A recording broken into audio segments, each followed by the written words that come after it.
அந்த அறிவிப்பால் அன்ப தருவாள் சின்ன அறிவிப்பும் இன்று சுடுவாள் நீயும் தும்மிடி தும்மிடி ஆயுசு நூறாக என் உயிர் உன்னோட பத்திர சொத்தாக என் பார்வை உன்னோடு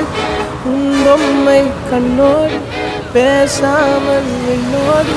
நாம் மிதந்து போவோம் காதாரா அடியாலும் நான் தாங்க மாறோடு